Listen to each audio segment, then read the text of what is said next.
Hello, warriors. Welcome to the You Movement. I am B, and I am having a day. I've got perma-smile on, feeling like the luckiest person that's walked the planet. Now, granted, on a spiritual awakening, I am well aware that this feeling is not going to last. There will definitely be more deep diving into dark places as I'm going through a whole new reality. Okay. So I view my awakening in an overall perspective that kind of went like and kicked off and went into this amazing bliss phase where everything was amazing and everything was possible and so much was happening. And then overall, went deep dive into Dark Night of the Soul and ego death and was just pummeled. It was like just being thrown on the floor and kicked repetitively for years as all the fuckeries came in and just beat the crap out of me. And that was for my highest and greatest good. Get all the dense energy, clear the dense energy out to raise my vibrational frequency so that I could be vibrating at a higher frequency and manifest in a better life for myself, because my life was crappy. And I wanted a better life, but to get to the better life required things almost getting worse for an extended period of time before things got better. As the saying goes, it's always darkest before the dawn. Well, man, was Dark Night of the Soul dark. Very, very dark. If you are new to spiritual awakenings and new to Dark Night of the Soul, please check out the Dark Night of the Soul playlist. Because I have, at this stage, like over 1,000 videos that I've done through my awakening process, the easiest way to navigate is through the playlists. If you're looking for things on emotions, check out the emotions playlist. On the body and ascension systems, check out the body playlist. I've got playlists for each of the chakras. I've got playlists for twin flame journey. I've got playlists for trauma and narcissistic abuse. I got playlists, okay? It's the easiest way for me to have split up, because as I said, I've been filming my awakening from the get-go, and when you look back at some of my earlier videos, you're going to notice I don't look the same, I don't talk the same, because I'm not the same. The transformation process of getting to me to where I am here today has been insane. One of my warriors compares it to going into that machine in the movie with The Fly with Jeff Goldblum, and that's a little bit what it's like. It's like you're going through a massive transformation.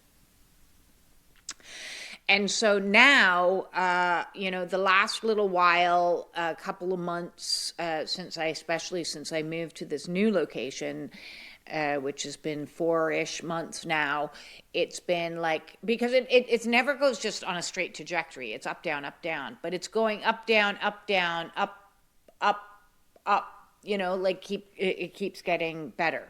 My nervous system is grounding and regulating. My mind is starting to settle as I'm chilling the fuck out still, which is fantastic. And that is helping me with my hypervigilance. It's helping me with my anxiety, my panic, my paranoia, and all of these things, which means that it's possible now to start this expansion phase. So the tail end of awakening is all about grounding, reintegration back into society, which is where I'm being pushed after years of being in hermit mode. My monk era. And that's gone on for an extended period of time, again, for my highest and greatest good.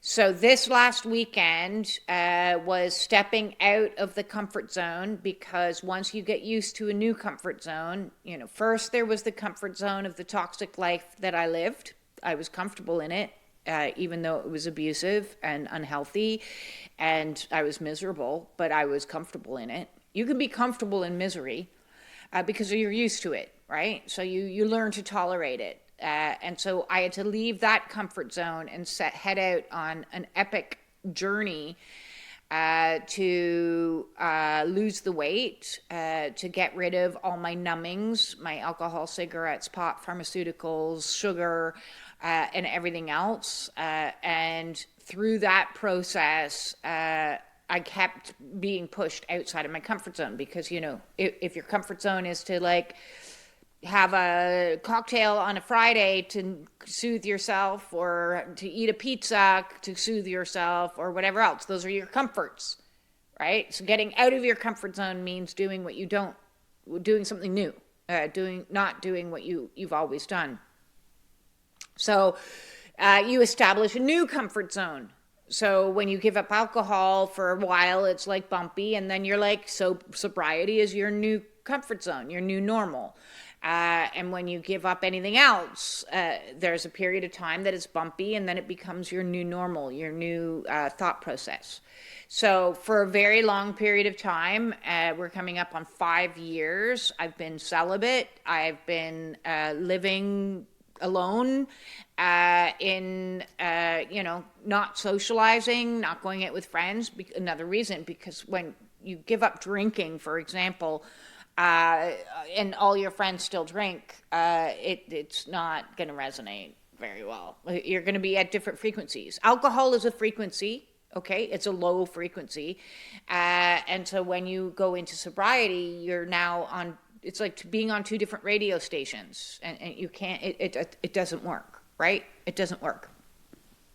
So I've been stepping away, clearing out the denser energies to raise the frequency, and each time establishing a new comfort zone for a period of time. And just when you get comfortable in the comfort zone is when spirit comes along and says, right, get out. I say, God evicts you, right? So I got comfortable being on my own. And that required a lot of bumpy stage of being lonely and processing through the lonely and doing a lot of inner child work. Oh my God. Like a lot of inner child work. A lot of comforting, reparenting. I have a playlist, Meditations with B. And if you're needing some comforting energy, please feel free to hop into that playlist to find some meditations to help soothe you if you happen to be still in your monk phase or hermit phase and you're dealing with isolation and loneliness and struggling with it. There's some playlists there that will at least help soothe you. So Spirit has said to me, oh, wait, now you're comfortable in your isolation? Like a couple months back, I really went into the isolation. I went total silence, and for about 40 days, I was like, I'm just going to really deal with the loneliness. I'm going to go into the loneliness. I'm going to be more lonely than you could possibly imagine. I'm going to really deep dive into it. And doing that cleared out a lot of that emotion for me. And so in the last little while, I've been like, I got it pretty good. It's okay. I like living in my cabin. I'm feeling kind of cool. And then Spirit's like, it's time to leave the comfort zone again and go back out into society and begin reintegration. So the reintegration phase is kind of weird. And I've been doing that by, I have healers that I go and see. I do a lot of body work. And so that gets me out driving around in a city as a new driver. So I'm getting comfortable with that skill. I'm having interactions with people. I'm going to grocery stores instead of ordering in, which was my old comfort zone. Now I go to big grocery stores or farms and, get myself out there. And in the last little while, I've been setting myself up with some challenges, one of which was most recently to drive 3 hours back to the city in which I lived last year and go visit my son. And that was a massive step out of my comfort zone, because I've gotten quite comfortable here. Massive step out of my comfort zone to go back to my not comfort zone. Like, I knew it would trigger some hypervigilance of like, oh my God, am I going to bump into my ex? But it was like, okay, this is good. This is more for clearing, more coming up for clearing. This is a good thing. The driving challenged me in new ways. And I'm like, this is good. This is clearing. Everything is coming up for my highest and greatest good. It was fabulous to see my son and give him a big hug, which I needed to do. And then I drove myself home. And then last night, for the solstice, I co-hosted my first, but won't be my last, Healing Circle in-person live event, which is what my soul has been like leading me up to, okay, is to get into a greater degree of my purpose and my mission. So today's video, which has been a very long preamble, is talking about mission, because I have a lot to say on that subject. But so I will be from the future, at this point, going to be hosting live events. And I'm very, very excited. And I wanted to explain how this came to be, because you have been observing me through the last 5 years of watching my life crumble to smithereens, because I wasn't living in alignment with my soul at all. And my soul has been pushing me and nudging me to get into alignment with the reason why I'm here in the first place on this planet. And I've fought it every step of the way. I've been terrified every step of the way. And more and more, I kept learning the lesson of feel the fear and do it anyways. Feel the fear, stand in front of a camera, don't be perfect, don't care about being perfect, let yourself be hated, all these kinds of challenges. And one after another, I was like, okay, I'm meeting another challenge. I'm meeting another challenge. I'm meeting another challenge. And each one of these challenges is a lesson to get me more in alignment with me, with who I truly am, not who I pretended to be, which was like 1,000,001 masks, but who I authentically am. And who I authentically am is a healer. It is somebody that, and a teacher and a guide. And this is something that I tried in my old life to step into, and I wore the mask of spiritual ego. When I had my own business as a Reiki master, I wore my little cardigans. It was my little uniform of like, here's my cardigan. Now we're going to talk like a Reiki master.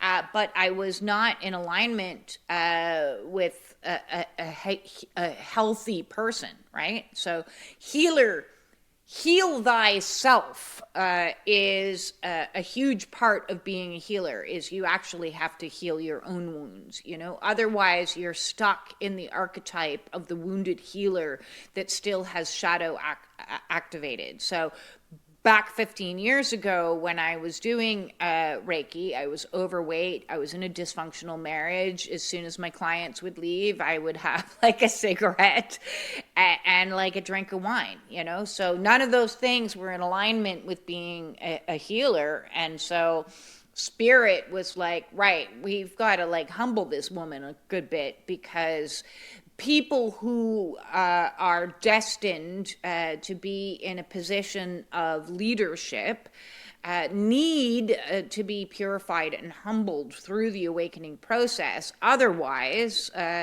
you can get what you see often is people misusing their spiritual gifts, and that's how a cult leader is born. And I don't want to be anybody's cult leader. Please don't. I'm not anybody's guru either.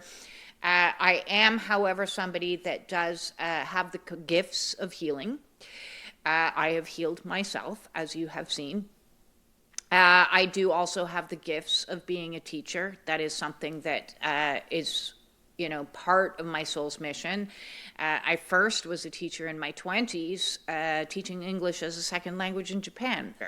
I love how when I look at my history, is, I would do it was never a straight path. I was doing different things because each thing was teaching me a different skill set, including acting and learning how to speak from my diaphragm and perform and be exciting in front of a camera, crack a joke, here or there. So for my life, as a young child, I was in an art school where half the day was academics and half the day was art, dance, theater, and music. So all of those were skill sets that I was going to utilize 30 years later, sitting in front of a camera or doing light language in front of a little reel. And then my education was learning the teachings of the medicine wheel teachings and addictions counseling, because 30 years later, I would be helping people, first myself, healer, heal thyself, and others let go of their attachments. And then teaching in Japan was something that I would utilize as a Reiki master and teaching Reiki, as well as now teaching you through my own experiences of storytelling was something that I grew up doing as well, so that I could present information in a way to people that they could resonate with, that wasn't like a lecture.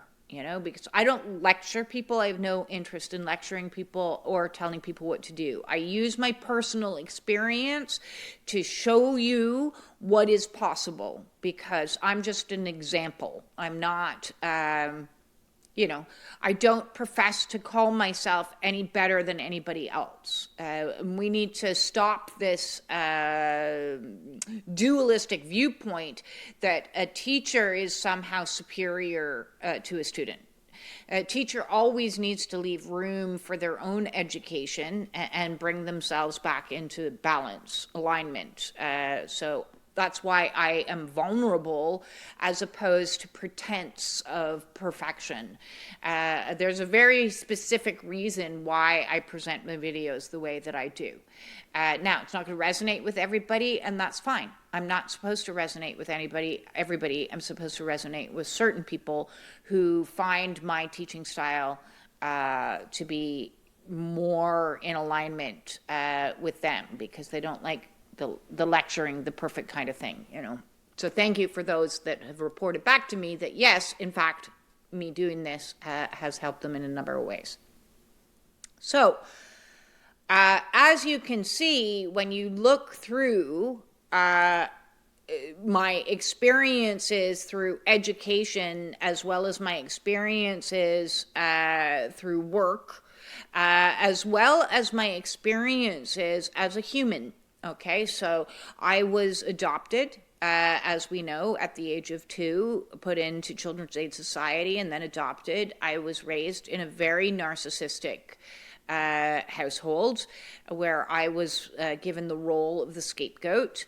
And because of that, I have actual experience as what it is like to have trauma, and then further have gone on to become very trauma-informed and educated myself through the teachings of Gabor Mate and Bessel van der Kolk and Peter Levine and all these others, so that I could heal thyself, and then help others heal. So whether I am going to be working in front of a camera for a community outside of myself, or in person, which is where I'm now headed in this expansion phase of outside of my little bubble and going out into the world to do healing circles and healing work.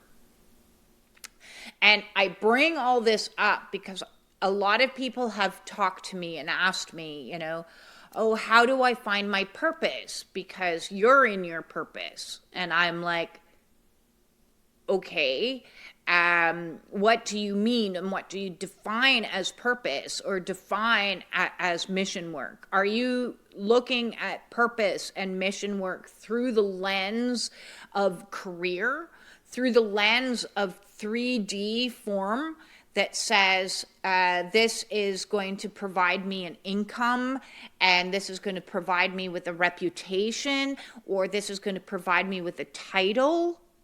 Is that what you're defining mission or purpose as? Because the reason why I gave you the long version of how I got here is because you've already been in purpose your whole life from day one, just like me. I had to go through adoption. That was being in purpose. That was me experiencing what I needed to experience. So 50 years later, I would have an awareness of what an anxious attachment style felt like so that I could work with individuals that had anxious attachment styles. I had to experience, and I didn't get paid for that, obviously, as two. And it didn't give me a reputation, although it did give me, I suppose, a label. Being abused, being raised in a narcissistic environment, again, was experience that my soul needed me to experience so that I could spend a lifetime searching for the way out of suffering. And that's what I've been doing from the time that I was very young, was like, okay, does smoking get me out of suffering? Well, actually it did for a period of time until it created its own suffering, right? So it was maladaptive and it kept me alive. I'm not going to put down smoking. It was one of the greatest tools that kept me alive for years as a way to regulate my nervous system in a world that just was terrifying. It was a stim that was socially acceptable. Same with drinking. And I was a binge drinker. My way of going out and being social, getting in with the people, was to binge drink. I was not, I don't ever call myself an alcoholic. I'm very cautious and careful of what labeling I use, but I definitely was a binge drinker. And I didn't have a great relationship with alcohol, but it was a necessary tool for me at the time that I needed to experience, as well as to counterbalance that with my education of addictions counseling, so that when it came time for me to quit it, I knew what to do and I knew what to expect. Because part of my purpose or mission is to help facilitate other people get off of addictions. And I mean all addictions, because anything can be an addiction. Not just, society, from the perspective of addiction, society looks at substances with disdain and you shouldn't do that. Meanwhile, they've got their own addictions, right? Because maybe somebody works 60 hours a week. That's an addiction. Maybe somebody goes to the gym instead of dealing with their anger and works out at the gym 4 to 5 hours a day. Maybe somebody is controlling their eating habits by either not eating or overeating. Those are both addictions. Maybe somebody is a hoarder, a shopper, a gambler. All of those are addictions. What about porn addiction? What about the dating addiction? What about love addiction? So I would say that 99% of the human population has some form of an addiction. That can even present as extreme thinkings in regards to religious extremism.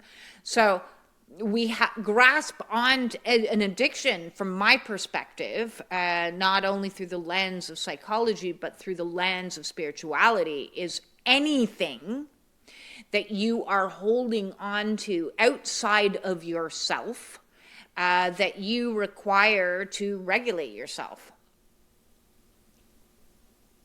I want you to think about that. If I asked you to stop doing something, to stop eating that sugar, to stop gaming, to stop doom scrolling, to stop spending money you didn't have. If I asked you to do that, would it be easy? Would you be able to just do it like that? Or is it an attachment to something external that is giving you something that is actually a maladaptive coping strategy? And I'm not putting you down for it, because as I've said in many videos, society that we live in is far from normal. So people cope, right? So any addiction is a coping mechanism until it stops working. And then we need to find healthier, adaptive ways, especially in our ascension process, because as you are in an ascension process, you won't be allowed to hold on to the externals, because that's an attachment. And any attachment is like holding you down in a lower frequency. It's kind of like a hot air balloon with all those strings attached to it and weighted out. And if you're wanting to like go through the ascension process, which is what your soul wants you to do, then you're going to have to cut all the strings. You're going to have to cut the strings to the, I'm attached to this job. I've got an addiction to this job because like mentally I'm like liking the benefits package. I'm addicted to this relationship because it's my comfort zone and I've been in it for 23 years. Even though we're not in love, we're basically like coexisting, but I got to cut that. Your soul will make you cut what is not in alignment for you so that you can ascend, so that the hot air balloon can rise. My point being is I needed to experience these things both from an experiential point of view as well as an education point of view to come together, so that in my 50s, I would be able to help guide others through the process that I've been put through. So when you ask the question, what is your purpose? You need to look at your entire life, because every single step of your entire life have been stepping stones, bringing you more and more into alignment with your soul's destiny. And does that look necessarily like a career? Maybe not. That's like a 3D construct that says my mission means I need to get paid for this. Like, to be honest with you, I don't yet make a living wage, and I don't care, because I know that I'm in alignment with God. I hosted an event yesterday. We're not charging yet because it was a beta test. We will be in the future, but you step into alignment and the money comes. The money comes, and it may not come directly from the way that you think that the money should come. You show up doing what you need to do. Maybe that's working with animals. Animals aren't going to pay you directly. Maybe you're working with children. Maybe when you go to the grocery store and you're talking to the checkout lady, you're in mission because you're sharing light codes. Maybe when you go hiking and you're traveling in some forest, you're clearing some energy there. You're connecting to the light grid. Maybe when somebody asks you directions as they pass you on the street and you're stopping and you have a conversation with them and you smile, you're giving them a little bit of love and light in that moment. So everything is your purpose. Every experience in your life is your mission. And that doesn't mean that they're going to all be pleasant experiences, but we need to learn what we need to learn. So many of us, especially those that resonate with me, have been on what I call a shaman's initiation, which is going through the process of all these difficult life experiences so that you could transmute them and use them through the experiential learning for a greater degree of wisdom. So you're utilizing the gifts that you've been given through the experiences that you have had so that you can help other people. And that might look like bridging two different worlds. Part of what I do, because I have a lot of background and education from a psychological viewpoint as well as experiences through that. So I can say, oh, this is what was lacking and what was needed when I was going through these experiences, something that I wish that I had had, so that when I create the new and bridge it, making a bridge with spiritual truths, I'm able to say, okay, this is a better way to move it forward. So many of you may have had difficult life experiences, have learned things from one viewpoint. Maybe it's psychological, maybe it's medical, maybe it's political, maybe it's educational. And then what you're going to do is you're going to be bridging it with the spiritual component of your own soul's lessons.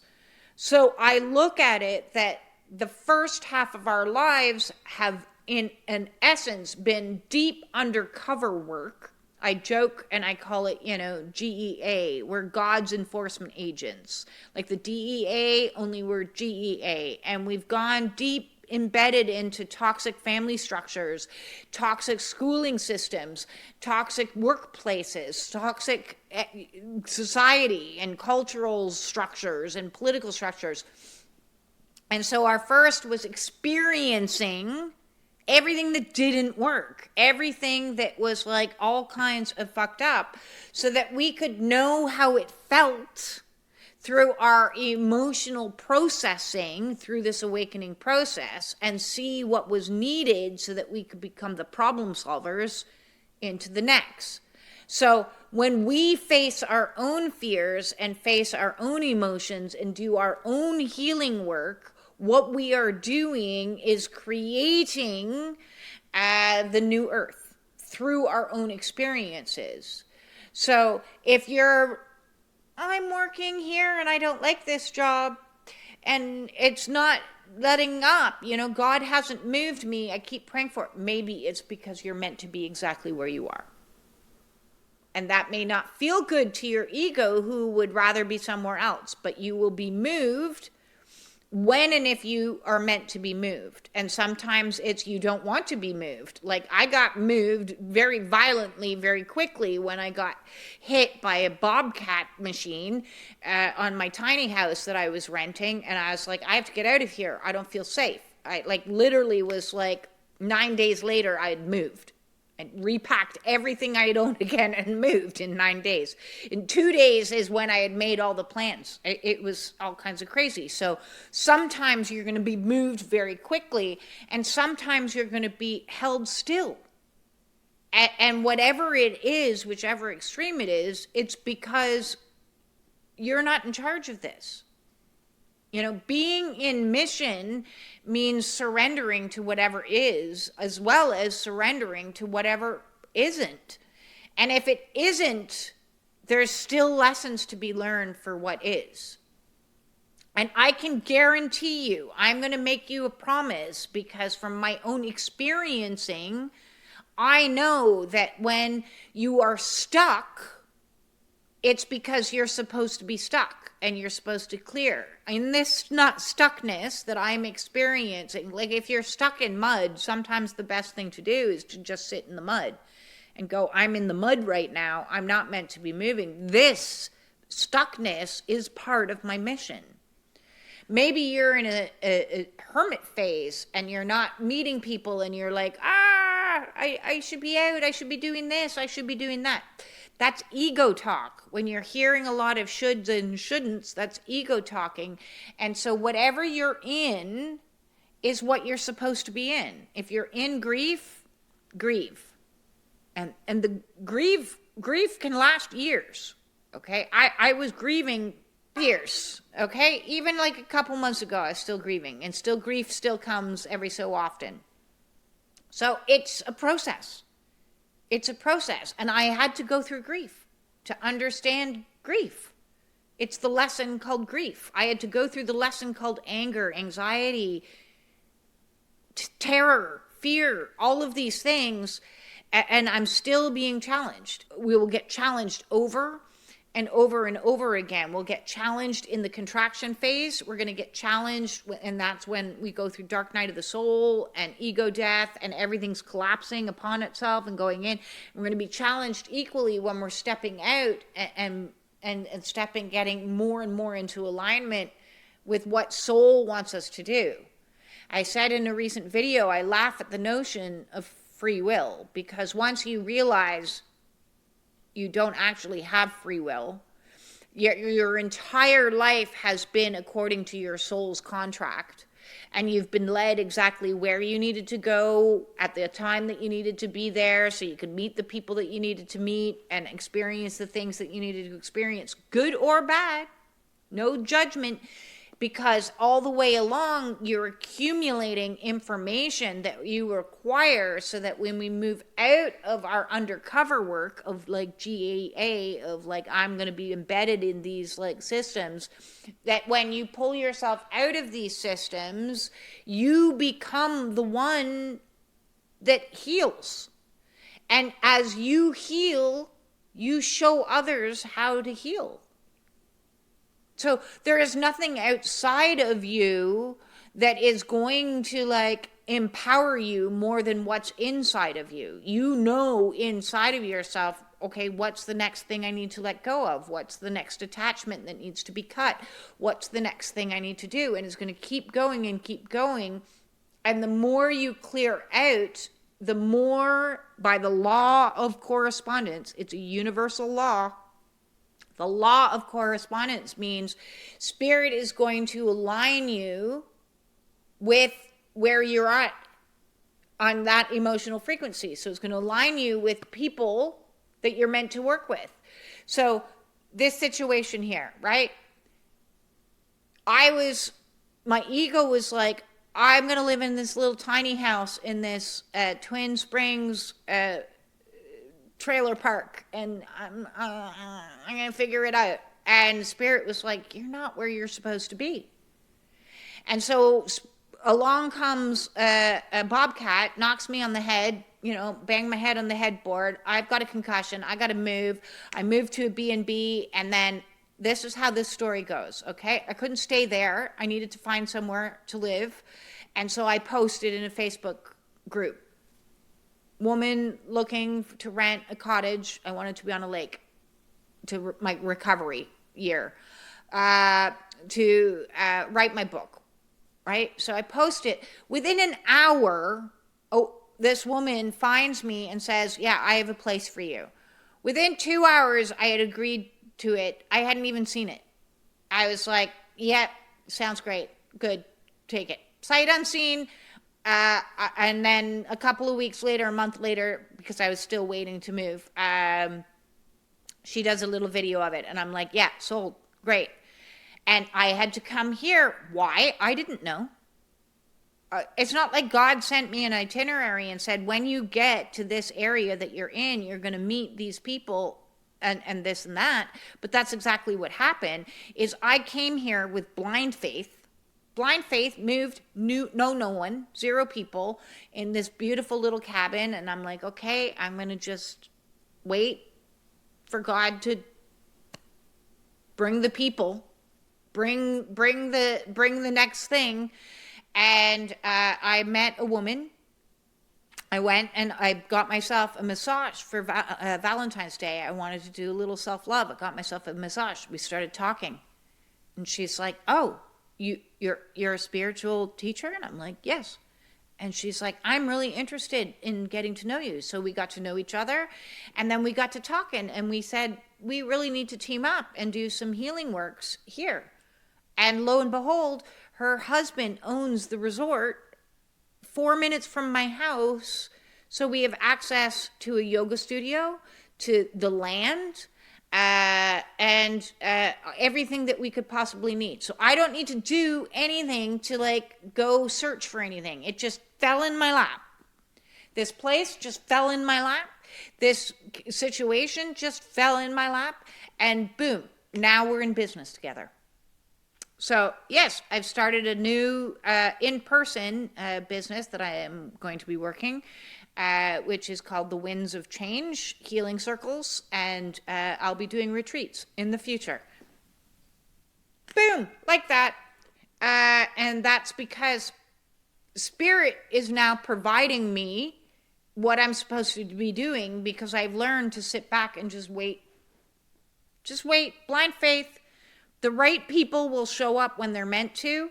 The right opportunities will come a knocking that are in alignment with you. I don't need to do anything. I don't need to search for it, hunt for it, this, that, or the other. What I need to do is be in presence, be responsible for me, transmute my fears, keep doing what I need to do in regards to, taking care of myself and doing the inner work. Keep facing the fears, keep challenging myself, and let God do everything else. So, surrender it's scary. It's scary when you've gone your whole life thinking that ego needed to, I need to have a plan. Where's my plan? I need to have a plan to get into alignment with my purpose and my mission. I need to, and I'm here to tell you, you're already in the plan. There is no mental processes that is I need to do this. It's all in your sacred contract. It's all working out exactly as it's meant to. So you just have to have faith, even when you can't see anything and you're like, why am I being moved here? It will present itself. And I can tell you, what is meant for you will scare the crap out of you. It's not going to be just skipping through the daisies. It's going to be scary to show up and do your first event, or scary to go and drive 3 hours, or scary to drive 7 hours to your next. Spirit is showing me now, all of a sudden I'm seeing, I got to do this, and I got to go there, and I got to do this. And each of those things is a challenge. Each of those things is making me step further and further and further out of my comfort zone. And then I'm going to be comfortable for a little bit. And then I'm going to be pushed to something else. And then I'm going to be comfortable there for a little bit. And then I'm going to be pushed to something else.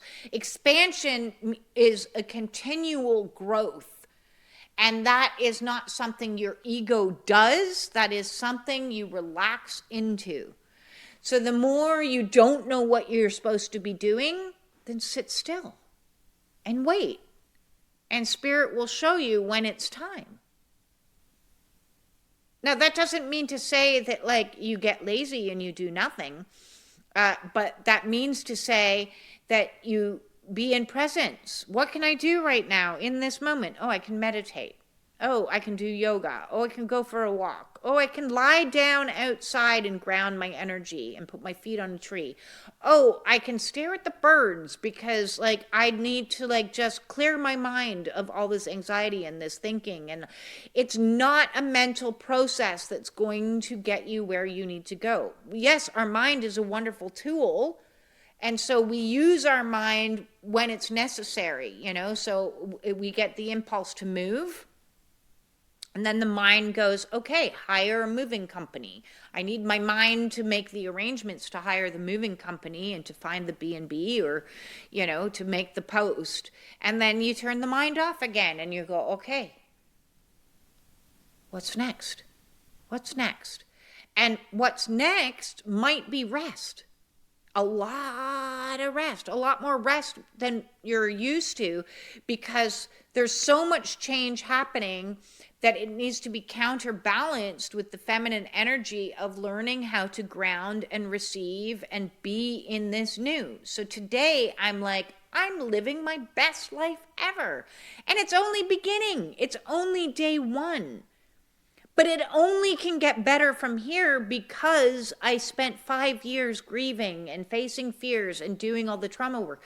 I know a lot of people are scared they're going to have more of the bad. And I'm like, you can't have the bad because it doesn't resonate, because you've cleared out that energy.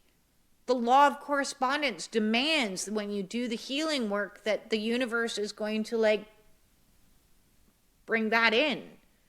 And it's not going to be necessarily like you go from like being poor to $7 million. It doesn't look like that. It might look like you go from being poor to being at neutral for a bit, and then booms, things start coming in, drips start coming in. It's like a plant doesn't go from being a seed to fruit. It takes time. So we're at different phases of we're like growth and in the dark and it's miserable and I hate it and then wait, there's light, it's great, and then you grow some more and you spread out and you meet soul tribe all of a sudden and there's crossover and then you flower and you start to have your glow up and then you move into like the fruit stage. So it takes time, and like I've been plugging away at this for over 5 years. Am I in my fruit stage yet? No, but I'm flowering. I'm flowering, and this is a fabulous energy. And listen, you've seen me go through all the dark, and so I'm going to share with you all the light, because it would be kind of a really ridiculous mission if God just like got me to sit in front of a camera and showed the world a destruction of a life without the other side of like coming out of the pits of hell. So now we get to watch what it looks like to go, and I'm excited. I'm nervous. I'm still feeling fear. I'm sure I'll be challenged to clear out more limiting beliefs. Do I deserve this? Am I worth this? And I'm sure I'll be challenged with more. I'm sure I'll be challenged with like people, new communication, new problem solving, new working together. I've just gone into partnership with a woman. I'm like, yay, this is brilliant. You know, and it just happened like that. And there will be more along the way. And I have no doubt that I'll be challenged at one stage, you know, romantically, to bring in like new learning experiences, because we are here to experience everything. The good, the bad, the ugly. So everything that we are experiencing is being in your mission. You've been in mission since day one. If you would like to join us in the Spiritual Warrior Support Group, Google Meet meetings to discuss some of the challenges that you're having in any of the stages, the purge stage, the dark night of the soul stage, the purification stage, the reintegration stage, the grounding stage, whatever stage, please get in touch with me and get on the Google Meet invite calendar. Okay, it's free to register. I do appreciate all donations. Thank you, and thank you for all donations. The donations on supers, you can go into my description and donate to the PayPal, or there's a super feature here on YouTube somewhere. Donations for the groups, you go to my website, theyoumovement.com, and you go into the events, and then you can make a donation there. Any and all donations are greatly appreciated, because it keeps me going. It keeps the momentum going. And I know that I'm doing something that is valued. So I greatly appreciate it. Because mission for me is blind faith that I will be provided for when I need to be provided for. And I am fully surrendered to God to be able to do this. That's my employer. So I thank everybody that has supported me on my awakening process, who showed up and subscribed to the channel, given me likes, comments, you know, all of that helps my algorithm. And because like YouTube doesn't really like me. I'm a slow growth. I'm not like a viral sensation. But I really greatly appreciate everybody who has supported me on this mission. And the mission continues. In fact, you know, the mission is just getting exciting. I'm really excited to see what the next few years is going to bring. this fire horse energy. We got the nodes shifting in July. We've got just so much happening energetically. And it's shifting for me now in ways I can't even imagine. Like today, I was driving home and I was like, I am seriously living my best life ever. I could never have fathomed this. And it's only just beginning. I'm living in my favorite place ever. It's heaven. It's bliss. I'm doing what I want to be doing, which is working on camera, working with people, working in the healing community, planning adventures and travels and pilgrimages and group events and retreats and, light codes and all the rest. And I'm like, it can only get better from here. It can only get better.